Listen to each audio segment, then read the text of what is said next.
السلام علیکم ورحمۃ اللہ وبرکاتہ۔ امید ہے کہ آپ بخیر ہوں گے۔ بچوں، اس سے پہلے ہم نے ہمارا لیسن چل رہا تھا حقوق و آداب، اور اس سے پہلے ہم نے ملاقات کے آداب دیکھے۔ اسی لیسن میں گفتگو اور زبان کے آداب دیکھے۔ پھر اس کے بعد ہم نے تیسرا ٹاپک ماں باپ کے حقوق دیکھے۔ اب ہمارا چوتھا ٹاپک ہے رشتہ داروں کے حقوق۔ رشتہ داروں کے حقوق ٹاپک چوتھا ہے۔ یہ آپ کو دیکھنا ہے، پیج نمبر 18 پہ یہ ٹاپک دیا گیا ہے۔ آپ تو اس پہ انگلی رکھیں گے اور ہم پڑھ کر انشاءاللہ سمجھائیں گے۔ ایز اے مسلمان اللہ تعالیٰ نے انسان کے اندر میں ایک انسانیت رکھی ہے۔ ایز اے مسلمان ہم کو اس کا استعمال کرنا بہت ضروری ہے۔ مسلمان ہونے کی حیثیت سے اللہ تعالیٰ نے جو حقوق ہمارے اوپر میں رکھے اس کو پورا کرنا ہمارے لیے ضروری ہے۔ ماں باپ کے حقوق کے بعد سب سے بڑا حق رشتہ داروں کا ہے نا۔ اللہ کا حق ہے ہمارے اوپر میں، پھر اس کے بعد اللہ کے رسول کا حق ہے، اور اس کے بعد تو ماں باپ کا حق بتلایا گیا ہے، اور اس کے بعد سیریل وائز تو رشتہ داروں کے حقوق۔ تو سب سے بڑا حق ماں باپ کے حق کے بعد رشتہ داروں کا حق ہے۔ قرآن میں اس کی بڑی تائید فرمائی گئی ہے۔ تائید مانا بہت ضروری قرار دیا گیا ہے رشتہ داروں کے حق کو۔ پیارے رسول صلی اللہ علیہ وسلم نے رشتہ داروں کا بڑا حق بتایا ہے نا۔ اللہ کے رسول صلی اللہ علیہ وسلم نے بتلایا ہے کہ رشتہ داروں کا بہت زیادہ حق ہمارے اوپر میں ہے۔ رشتہ دار مانا پہلے تو یہ سمجھنا ہے ہمیں کہ رشتہ دار وہ جو کہ ہمارے خاندان کے لوگ ہوتے ہیں، انہیں رشتہ دار کہتے ہیں۔ جیسا کہ ماں باپ کے رشتہ دار، باپ کی طرف سے چاچا پھوپھی اور ان کے تو اولاد وغیرہ، اور ادھر ماں کی طرف سے خالہ ماموں ان کی اولاد وغیرہ، یا پھر اور کوئی رشتے سے ہمارے ساتھ کوئی جڑ جائے تو وہ بھی ہمارے رشتہ دار ہو جائیں گے، ان کو رشتہ دار کہیں گے۔ ایک مرتبہ آگے دیکھو، ایک مرتبہ ایک شخص نے اللہ کے رسول سے کہا کہ مجھے کوئی ایسی بات بتلائیے جو مجھے جنت میں لے جائے۔ کیا فرمایا جا رہا ہے کہ ایک شخص نے اللہ کے رسول سے فرمایا کہ مجھے کوئی ایسی بات بتلائیے کہ مجھے جنت میں لے جائے۔ اللہ کے رسول نے ارشاد فرمایا، اللہ کی بندگی کرو، کسی کو اس کا ساجی نہ بناؤ، نماز ٹھیک ادا کرو، زکوٰۃ دو، اور رشتہ داروں کا حق ادا کرو۔ کیا فرمایا؟ اللہ کی بندگی کرو، مانا اللہ کا حق ہمارے اوپر میں پہلا ہے۔ کسی کو اس کا ساجی نہ بناؤ، مانا اللہ کے علاوہ کسی کی عبادت نہ کرو۔ ساجی مانا ساتھی، کسی کی عبادت نہ کرو۔ یہ اگر ہم اللہ کے علاوہ کسی کی عبادت کریں گے تو یہ شرک ہو جائے گا، اور ہماری عبادت بھی قبول نہیں ہوگی، الٹا ہمارے اوپر میں عذاب ہوگا۔ نماز ٹھیک ادا کرو، زکوٰۃ دو، اور رشتہ داروں کا حق ادا کرو۔ دیکھو نماز اگر ہم اس کے اندر میں ڈیپ میں جا کر غور کریں گے اس حدیث میں، تو نماز قرآن تو فرض قرار دی گئی ہے۔ جو نماز چھوڑتا ہے اس کو بہت زیادہ گناہ ہوتا ہے، اور کافر اور مومن کے درمیان فرق کرنے والی چیز نماز فرمائی گئی ہے۔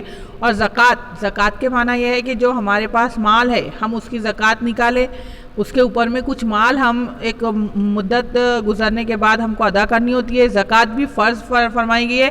تو یہ رشتہ داروں کا حق اس کے ساتھ لایا گیا ہے جس کے اندر میں، تو اس کا کتنا زیادہ تو تائید فرمائی گئی ہے۔ اور آگے فرمایا، اور آپ نے یہ بھی فرمایا جو روزی میں برکت چاہے وہ رشتہ داروں کے ساتھ اچھا سلوک کرے۔ کیا فرمایا؟ جو روزی میں برکت چاہتا ہے تو اس کو چاہیے کہ وہ رشتہ داروں کے ساتھ اچھا سلوک کرے۔ اب ہمارا کیا حال ہے پتہ ہے؟ ہمارے پاس بیماری ہے بے برکتی، اور اس کا علاج ہمارے ہاتھ میں ہے، لیکن ہم کیا کرتے ہیں؟ وہ علاج کا استعمال نہیں کرتے، ہے نا۔ دعائیں تو ہم کسی کے پاس جاتے ہیں کہ ہمارے رزق میں برکت نہیں ہے، ہم کو تو کچھ بتلا دیجئے کہ ہم پڑھیں، یا پھر ہم بہت زیادہ محنت کرتے ہیں، یہ اللہ فلاں جو باتیں ہمارے لیے ضروری نہیں ہے، جس سے ہم کو فائدہ نہیں ہوگا ہم اس میں پڑے ہوئے ہیں، جبکہ علاج ہمارے ہاتھ میں ہے۔ حدیث کے تھرو ہم کو بتلا دیا گیا ہے کہ جو روزی میں برکت چاہتا ہے تو اسے چاہیے کہ وہ اچھا سلوک کرے رشتہ داروں کے ساتھ۔ یہ ہمارے پاس علاج ہے، لیکن ہم اس کا استعمال کر رہے ہیں کیا؟ نہیں کر رہے۔ آج ہمارا یہ حال ہے کہ ہم رشتہ داروں کو ہم نے بہت دور کر دیا ہے۔ پہلے حق رشتہ داروں، قرآن کے اندر میں بھی آپ جائیں گے اور جہاں پر حقوق کے بارے میں بتلایا گیا تو وہاں پر اللہ اور اللہ کے رسول کے بعد سب سے پہلے حق کس کا بتلایا جاتا ہے؟ ماں باپ کے بعد رشتہ داروں کا بتلایا جاتا ہے۔ آگے فرمایا پیارے رسول صلی اللہ علیہ وسلم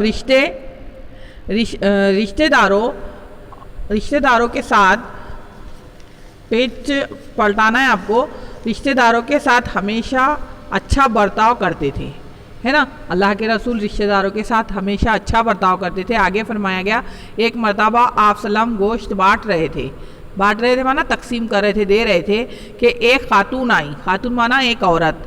اللہ کے رسول نے جلدی سے چادر بچھا دی اور وہ اس پر بیٹھ گئی۔ وہ حضرت حلیمہ رضی اللہ عنہ تھی۔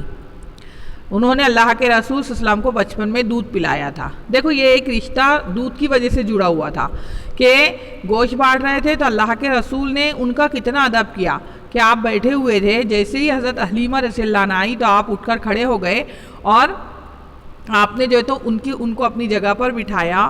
اور کس وجہ سے؟ کیونکہ وہ بچپن میں آپ کو انہوں نے دودھ پلایا تھا۔ اس طرح رشتہ دار تھے۔ اور آج ہمارا کیا حال ہے کہ آج ہمارا بڑا بھی کوئی آ رہا ہے رشتہ دار تو ہم اس کو نظر انداز کر دیتے ہیں، نگلیکٹ کر دیتے ہیں اور ان کو سلام تک نہیں کرتے ہم، ہے نا۔ لیکن ہمارا یہ حال نہیں ہونا چاہیے۔ ہم مسلمان ہیں اور اللہ کے رسول کے نام لیوا ہے تو ہم کو اللہ کے رسول کے بتائے ہوئے طریقے پر اللہ کے رسول کے جو ہے تو کی طرح عمل کرنا چاہیے، ہے نا۔ اور آگے فرمایا رشتہ داروں کے درجہ بدرجہ حقوق ہم دینی کتابیں پڑھ کر معلوم کرتے ہیں، ہے نا۔ درجہ بدرجہ مانا کس کا حق کتنا ہے نا، تو یہ ہم معلوم کرتے ہیں دینی کتاب سے۔ ان کے حقوق ادا کرنے کی پوری کوشش کرتے ہیں، ان کے ساتھ نہایت محبت اور خلوص سے پیش آتے ہیں، ان کے ساتھ اچھا سلوک کرتے ہیں، ان کے دکھ درد میں شریک ہوتے ہیں، اگر وہ ضرورت مند ہے تو اپنی حیثیت کے مطابق ان کی مدد کرتے ہیں، ان کے کام کاج میں ان کا ہاتھ بٹاتے ہیں، ان کے یہاں کبھی کبھی تحفے بھیجتے ہیں، بڑوں کی عزت کرتے ہیں اور چھوٹوں کے ساتھ شفقت سے پیش آتے ہیں، اگر وہ قرض مانگے تو قرض دے دیتے ہیں، غرض ہر طرح ان کے ساتھ اچھا سلوک کرتے ہیں اور ان پر کوئی احسان نہیں جتاتے۔ یہاں پر تک ہی ہم کو پڑھنا ہے، اس کو سمجھنا ہے کہ یہ تمام باتیں ہم کو کرنا ہے جو نیچے پیراگراف میں بتلایا گیا ہے کہ ان کی مدد کرنا ہے، ان کے ساتھ اچھا سلوک کرنا ہے، محبت سے ان کے ساتھ رہنا ہے، ہم کو مالی مدد بھی کرنا ہے، جانی مدد بھی کرنا ہے۔ بتلایا گیا ہے کہ حدیث کے تھرو کہ اگر ہم جس لائن سے چاہے تو ہم ہمارے رشتہ داروں کی مدد کر سکتے ہیں۔ اگر ہمارے پاس پیسہ ہے اور ان کو کوئی مجبوری ہے تو ہم ان کو پیسہ دے دیں، اگر ہمارے پاس پیسہ نہیں ہے اور ان کو کوئی مجبوری ہے تو ہم جو ہے تو ان کو تسلی بھی تو دیں، یہ بھی ان کا حق ادا ہو رہا ہے۔ تو ہم کو اس طرح سے اگر ہم کریں گے تو ہم حق ادا کرنے والے ہو جائیں گے اور اللہ تعالیٰ کے محبوب بندے بن جائیں گے، جس طرح ہمارے رسول نے حق ادا کیے رشتہ داروں کا۔ جیسا کہ دیکھو سب سے بہتر جو ہے تو حق ادا کرنا رشتہ داروں کا یہ ہے کہ ان کو دین کی دعوت دے، ان کو دین کی طرف بلائے۔ جیسا کہ ہمارے رسول صلی اللہ علیہ وسلم کے چاچا ابو طالب جو ہے تو اللہ کے رسول کے چاچا تھے اور اللہ کے رسول نے ان کے مرنے تک، ان کے انتقال تک ان کو دین کی دعوت دی، ہے نا۔ تو رشتہ داروں کا حق تو دنیاوی اعتبار سے ہمارے اوپر میں بہت ہے، لیکن سب سے بڑا حق یہ ہے کہ ہم خود دین پر چلے اور ان کو دین کی طرف بلانے والے بنیں۔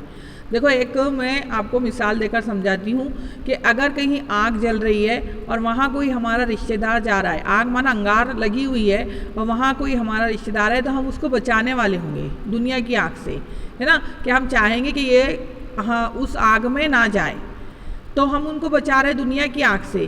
تو اسی طرح جب ہم کو معلوم ہے کہ دین کا راستہ جو ہے تو ہم کو آگ سے بچانے والا ہے، جہنم کی آگ سے بچانے والا ہے، تو ہم اس پر عمل کر رہے ہیں، تو ہم ہمارے رشتہ داروں کو اس طرف بلائے، اس کے اوپر میں عمل کرنے کی ان کو ترغیب دے، خود بھی عمل کرے، ساتھ ساتھ میں پریکٹیکلی بھی کر کے بتائیں ان کو، اور ان کو بھی دعوت دے تاکہ وہ جہنم کی آگ سے بچنے والے ہو جائے۔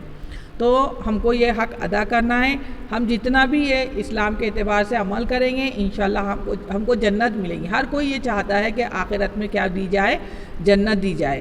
دیکھو حقوق کے بارے میں بہت تائید کی گئی ہے، اللہ کے رسول تمام اللہ کے رسول نے فرمایا، حدیث کا مفہوم ہے کہ تمام حقوق اللہ جو اللہ سے متعلق حقوق ہے وہ اللہ تعالیٰ چاہے تو معاف کر دیں گے، لیکن حقوق العباد، اگر ہم حقوق العباد مانا جو بندے کے حق ہمارے اوپر میں ہے، اگر ہم نے ان کو ادا نہیں کیا تو چاہے ہم کتنا ہی عمل لے کر چلے جاؤ، کتنی ہی نمازیں، کتنا ہی قرآن، کتنا ہی اخلاق ہمارا لے کے چلے جاؤ، لیکن اگر کوئی کسی کا ہمارے اوپر میں حق ہے تو وہ اس وقت تک ہم کو اللہ تعالیٰ معاف نہیں کرے گا جب تک کہ ہم اس کا حق ادا نہ کر دے۔ اب وہاں آخرت میں تو حق ادا کرنے کا کوئی چانس ہی نہیں ہے، تو دنیا ہی میں اللہ تعالیٰ کو دنیا ہی میں بچنے کے لیے ہم کو ان کا حق ادا کرنا چاہیے۔ اگر ہم یہاں ان کا حق ادا نہیں کریں گے تو آخرت میں مفہوم بتلا رہے کہ آخرت میں ہماری جو نیکیاں ہم کو لے کر جائیں گے ہم، تو وہ ان طالبین کو دے دی جائیں گی، اور ان کے جب ہماری نیکیاں بھی ختم ہو جائیں گی اور طالبین ہمارے رہیں گے جن کے حق ہم نے ادا نہیں کیے، تو ان کے گناہ ہمارے اوپر میں ڈالتے چلے جائیں گے، ہے نا۔ اتنی زیادہ نیکیاں لے کے گئے تھے اور حقوق ادا نہ کرنے کی وجہ سے کیا ہو گئے، ہم گناہ گار ہو گئے، تو ہم کو جہنم میں ڈال دیا جائے گا۔ اس سے بچنے کے لیے ہم کو ہر ایک کا حق ادا کرنا ہے۔ انشاءاللہ آگے ہم پڑوسیوں کے حقوق، عام مسلمانوں کے حقوق پڑھیں گے انشاءاللہ۔ آپ کو اس میں عمل کرنا ہے اور دعاؤں میں یاد رکھنا ہے۔ جزاک اللہ خیرہ۔ اللہ حافظ، فی امان اللہ۔